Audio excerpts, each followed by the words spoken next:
मित्र नमस्कार. आपण आता राजकीय विकास ही संकल्पना चर्चा करणार आहोत. दुसऱ्या महायुद्धानंतर ज्या देशाने स्वातंत्र्य प्राप्त केलं, तीन खंडातील जे वसाहती गुलामीत जगणारे देश होते, त्याच्यामध्ये आशिया, लॅटिन अमेरिका, आफ्रिका खंडातील देशाने स्वातंत्र्य प्राप्त केल्यानंतर स्वतंत्रपणे त्यांच्या राजकीय व्यवस्थेची वाटचाल सुरू झाली.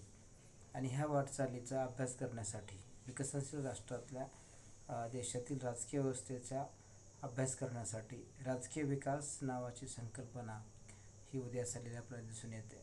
या संकल्पनेने विकसनशील राष्ट्राच्या राजकीय व्यवस्थेची क्षमता काय आहे, कॅपॅसिटी काय आहे, याचा अभ्यास या संकल्पनेमधून केलेला दिसून येतो.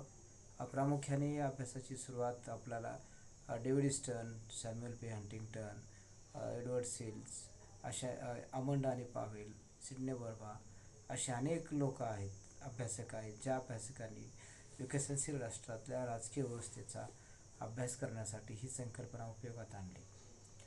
आणि केवळ राजकीय व्यवस्थेचाच अभ्यास केला असं नाही, तर राजकीय संस्कृती, प्रशासकीय संस्कृती, सामाजिक संस्कृती, सामाजिक संघटना, राजकीय पक्ष, संवैधानिक संस्था, अशा संपूर्ण राजकीय व्यवस्थेतील घटकांचा अभ्यास राजकीय विकासाचा एक भाग म्हणून, विकसनशील राष्ट्रातील राजकीय प्रक्रियेचा एक भाग म्हणून हे विकसित राष्ट्रातल्या विशेषतः अमेरिकन अभ्यासकांनी केलेला आपल्याला दिसून येतो. आणि हे देश स्वातंत्र्यानंतर ही देश आपली जी प्रगती आहे, आपली जी वाटचाल आहे, ती वाटचाल कोणत्या आधारावर करतील, आपला आदर्श कुणाला मानतील, पाश्चिमात्य जगामध्ये ब्रिटन अमेरिकेला मानतील की रशियासारख्या समाज राष्ट्राला आदर्श मानतील.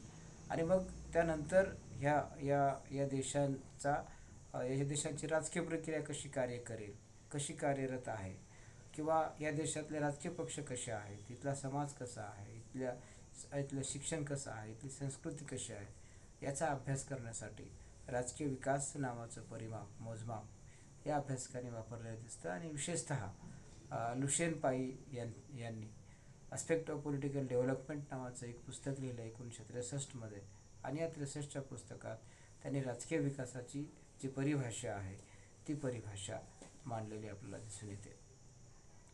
म्हणून तुलनात्मक राजकारणाचा जो मुख्य विकास आहे, तो विकास राजकीय विकासाच्या प्रक्रियेपासून तो अधिक वृद्धिंगत होताना आपल्याला दिसून येतो. इथे विशेषतः लुशियन पाई यांनी राजकीय विकासाबद्दलची आपली भूमिका ही महत्त्वाची मांडलेली आहे. त्यांनी राजकीय विकासाला नवीन आशय प्राप्त करून दिला, त्यांनी नवीन अर्थ, त्याची परिभाषा त्यांनी दिली. तत्पूर्वी जे राजकीय विकासासंदर्भात ज्या विविध दृष्टिकोन होत्या, धारणा होत्या, काही राजकीय विकासाबद्दलची जी मतं होती, त्या मताचा त्यांनी परामर्श घेतलेला दिसतो. जी मतं राजकीय विकासाला पोषक ठरतात त्याचं समर्थन त्यांनी केलेलं दिसतं. आणि जी मतं राजकीय विकासाच्या विरोधातली आहेत किंवा राजकीय विकासाच्या प्रक्रियेमध्ये ते अंतर्भूत होत नाहीत, अशाचा त्यांनी विरोध केलेला आपल्याला दिसून येतो. म्हणून लुशियन पाईचा जो राजकीय विकास नावाची संकल्पना आहे, आपल्याला 2 टप्प्यात पाहता येते. त्यांनी प्रारंभी राजकीय विकासाच्या संदर्भात जे प्रचलित दृष्टिकोन होते त्या दृष्टिकोनाचा परामर्श घेतला, हा एक भाग. आणि दुसऱ्या भागामध्ये त्यांनी राजकीय विकासाचा त्यांचा स्वतंत्र दृष्टिकोन मांडला, स्वतंत्र त्यांनी अभ्यास मांडलेला दिसतो. आणि त्यानंतर राजकीय विकास नावाची संकल्पना ही त्यांनी प्रतिपादन केलेली दिसते. तत्पूर्वी आपण जे प्रचलित दृष्टिकोन होते राजकीय विकासाबाबतचे, तर त्या दृष्टिकोनाबद्दल डेव्हिड स्टर्नचं मत काय होतं आणि ते दृष्टिकोन कोणते होते, ही चर्चा आपल्याला थोडक्यात समजून घ्यायची आहे. परीक्षेच्या दृष्टिकोनातूनही महत्त्वाची असू शकते. जो पहिला दृष्टिकोन आहे त्यामध्ये आपल्याला असं म्हणता येतं की आर्थिक विकास ही राजकीय विकासाची पूर्वअट आहे, असा दृष्टिकोन होता. ज्यामध्ये पॉल हे बारन, नॉर्मन एस बुकानन, त्याच्यानंतर हावर्ड एस इलियास, बेंजामिन हिगिस आणि अल्बर्ट श्री हर्षमन, बार्बरा वार्ड ही काही प्रमुख मंडळी आहेत. त्यांनी आर्थिक विकासाला अधिक महत्त्व दिले. त्यांचं म्हणणं असं होतं की आर्थिक विकास झाला तरच आपल्याला राजकीय विकास करून घेता येतो किंवा राजकीय विकास होतो. म्हणून राजकीय विकासाची पूर्वअट म्हणजे हा आर्थिक विकास आहे. परंतु लुशियन पाईनी हा दृष्टिकोन नाकारलेला आहे. त्यांचं म्हणणं असं आहे की आर्थिक विकास आणि राजकीय विकास ह्या वेगवेगळ्या दोन गोष्टी आहेत. म्हणून आर्थिक विकास झाला तरच राजकीय विकास होतो अशातला भाग नाही. कारण विकसनशील राष्ट्रातल्या आर्थिक विकासाचे फार मोठे गंभीर प्रश्न आहेत. गरीब देश जे आहेत त्यांच्या विकासाचे गंभीर प्रश्न आहेत. म्हणून अनेक वेळा जेव्हा आपण आर्थिक विकासाला महत्त्व देतो, आर्थिक विकास ही राजकीय विकासाची पूर्वअट असं म्हणतो, त्या विकसनशील राष्ट्रामध्ये आर्थिक विकास एक नाटकीय स्वरूप त्याला प्राप्त होऊन जातं. म्हणून आर्थिक संसाधने किंवा आर्थिक परिमाप ही राजकीय विकासाची दिशा ठरवू शकत नाही. हां, राजकीय विकासाला सहाय्यभूत ठरेल, परंतु पाईचं म्हणणं असं आहे की राजकीय विकास आणि आर्थिक विकास ह्या दोन गोष्टी वेगवेगळ्या आहेत आणि ह्या दोन गोष्टीला एकच समजण्याचं कारण नाही. कुठल्याही देशाच्या उभारणीसाठी आर्थिक विकासाचा आधार हा महत्त्वाचा तर आहेच, परंतु आपण त्याला राजकीय विकासाची पूर्वअट म्हणू शकत नाही. म्हणून राजकीय विकास ही स्वतंत्र स्वरूपाची संकल्पना आहे. जसं की आपण 1950 नंतर आपण राजकीय विकास ही संकल्पना मानू लागलो, परंतु आपण असं पाहतो की ग्रीक नगरराज्यापासून तेथील संस्कृती आणि सभ्यता ह्या फार विकसित होत्या. तेथे अनेक राजकीय विकासाचे पुरावे किंवा त्याचे आधार तिथं पाहायला मिळतात. याचा अर्थ असा नाही की पूर्वीच्या काळात राजकीय विकास नव्हता किंवा आताच राजकीय विकास आहे. म्हणून आर्थिक विकास आणि राजकीय विकास ह्या स्वतंत्रपणे समजून घेण्याच्या बाबी आहेत असं मत पाई यांनी नोंदवलेलं आहे. जे दुसरं मत आहे, आर्थिक विकास त्यानंतर औद्योगिक विकास म्हणजे राजकीय विकास. यामध्ये W. रॉस्ट सारखे अभ्यासक राजकीय विकासाकरिता औद्योगिकीकरणाला अधिक महत्त्व देतात. आणि औद्योगिकीकरण झालं, तुमच्या देशामध्ये जर विज्ञान तंत्रज्ञान सुरू झालं आणि मोठ्या प्रमाणामध्ये जर औद्योगिकीकरणाला प्रोत्साहन मिळालं, तर या औद्योगिकीकरणाच्या प्रोत्साहनातून काय होईल तर एक प्रकारे राजकीय विकासाला चालना मिळेल. आणि हा दृष्टिकोन देखील लुशियन पाईनी नाकारलेला आहे. त्यांचं म्हणणं असं आहे की जे औद्योगिक विकास आहे या औद्योगिक विकासामध्ये आपल्याला राजकीय विकासाला मिक्स करता येत नाही. ह्या सुद्धा दोन गोष्टी वेगवेगळ्या आहेत.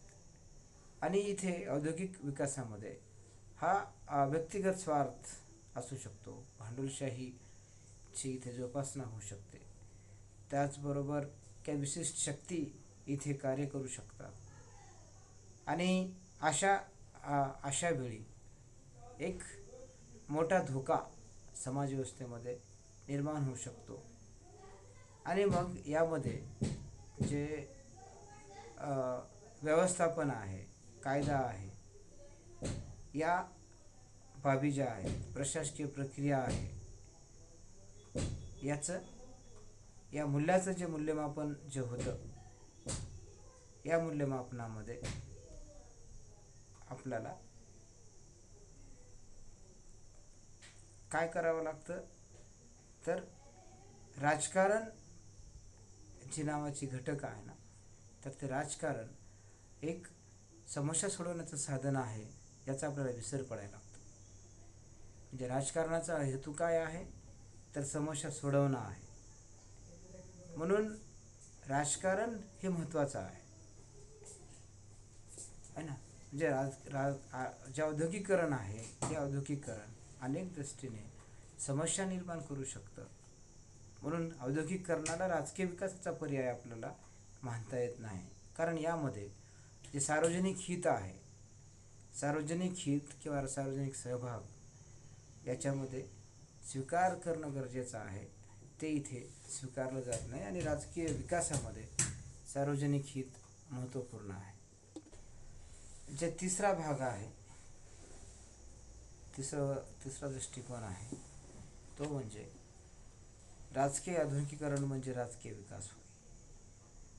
James Coleman, Carl Deutsche, Lipset अशा काही समाजशास्त्रज्ञांनी या बाबीवर भर दिला की राजकीय विकासाचा अभिप्राय म्हणजे काय, तर पाश्चिमात्यकरणाकडून घेतलेले आधुनिकीकरण आहे. आणि मग आधुनिकीकरण जी प्रक्रिया आहे ती प्रक्रिया प्रबोधनाच्या नंतर आली आणि विशेषतः ती प्रक्रिया पाश्चात्याकडून घेतलेली आहे. म्हणजे विकसनशील राष्ट्राच्या विकासाचं मॉडेल काय आहे, तर पाश्चिमात्यकरणाचा विकास आहे. पाश्चिमात्यकरणातील जे देश आहेत, पाश्चिमात्य देश आहेत, त्यांचा विकास मॉडेल आहे तेच विकास मॉडेल हे विकसनशील राष्ट्रातल्या विकासाची मॉडेल आहे. म्हणून जे प्रगती आहे ती प्रगती पश्चिमीकरणाचा एक आधार आहे किंवा पश्चिमीकरण जे झालं या विकसनशील राष्ट्राचं तेच आपल्याला राजकीय विकासाकडे घेऊन जाईल अशा प्रकारचं मत यांनी मांडलेलं आहे. परंतु पायीचं मत असं आहे की या दृष्टिकोनामध्ये अनेक त्रुटी आहेत. म्हणजे आधुनिकीकरणामध्ये अनेक त्रुटी आहेत. म्हणजे आपण आणखी या बाबीपर्यंत पोहोचलो नाहीत की आधुनिकीकरण म्हणजे नेमकं काय आणि पाश्चिमात्यकरण म्हणजे काय. म्हणजे आपण अनेक वेळा याला एकमेकाचे पर्याय म्हणतो, परंतु तसं आपल्याला याच्यामध्ये करता येत नाही.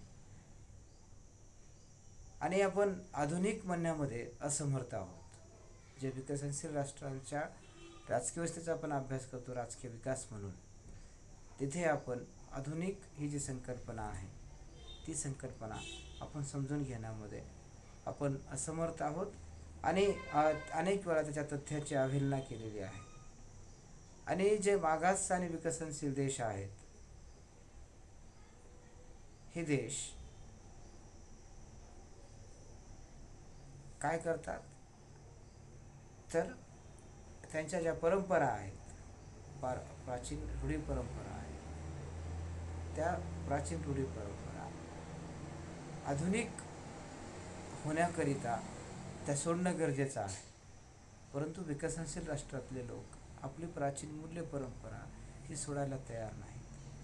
म्हणजे आधुनिकीकरणाची परिभाषा विकसनशील राष्ट्रांमधली ती वेगळी आहे आणि पाश्चिमात्य राष्ट्रांमध्ये ती वेगळी आहे. म्हणून आपण जरी आधुनिकीकरण म्हणत असलो तरी युरोपमधलं आधुनिकीकरण आणि विकसनशील राष्ट्रामधलं आधुनिकीकरण यामध्ये फरक आहे. कारण विकसनशील राष्ट्रांनी आणखी आपल्या अंधश्रद्धा, रूढी परंपरा या सोडलेल्या नाहीत. म्हणजे त्यांना आधुनिक व्हावं वाटतं, परंतु ते आपल्या रूढी परंपरा सोडण्यासाठी तयार झालेले नाहीत. म्हणून लुशियन पायनी हा दृष्टिकोन देखील नाकारलेला आहे. जे यानंतरचा जो दृष्टिकोन आहे तो म्हणजे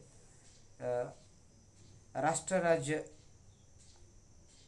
स्वीकार म्हणजे राजकीय विकास होय. विकसनशील राष्ट्रातील राजकीय व्यवस्था हिचा नव्याने अभ्यास हा 50 नंतर करण्यात आला किंवा त्यांच्या स्वातंत्र्यानंतर करण्यात आला. आणि या अभ्यासकांचं म्हणणं आहे की ज्याच्यामध्ये एडवर्ड सिल्स आहेत, सिल्बर्ट आहे, के.एच. सिल्बर्ट आहेत, विलियम मॅकॉर्ड आहेत, तर यांचं म्हणणं असं आहे की राष्ट्रराज्याचा जर विकास झाला तर राजकीय विकास होतो. परंतु लुशियन पाईला हा देखील दृष्टिकोन मान्य नाही. तर त्यांचं म्हणणं असं आहे की राष्ट्रराज्याचा जो विकास आपण म्हणतो तर त्याला राष्ट्रवादाशी जोडलेला आहे. आणि जी राष्ट्रवादाची परिभाषा आहे ती परिभाषा ही थोडीशी भावनेशी मिळती जुळती आहे, ती भावनेशी जोडलेली आहे. त्याचं भावनिक नातं हे त्याच्यामध्ये पाहायला मिळतं. म्हणजे याच्यातून काय होतं की राजकीय विकास अशा सामाजिक आणि राजकीय संस्थेच्या संदर्भात विचारात घेतला जातो ज्याचा संबंध हा राष्ट्रवादाशी आहे. म्हणजे राष्ट्रवादाचं राजकारण इथे या देशांमध्ये महत्त्वाचं आहे.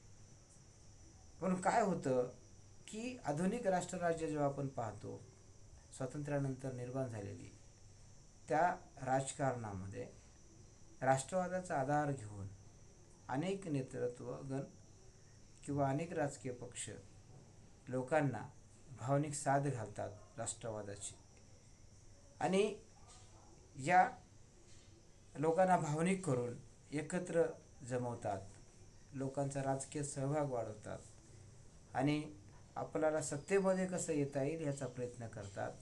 याचा अर्थ राष्ट्रराज्याचा विकास होणं असं नाही.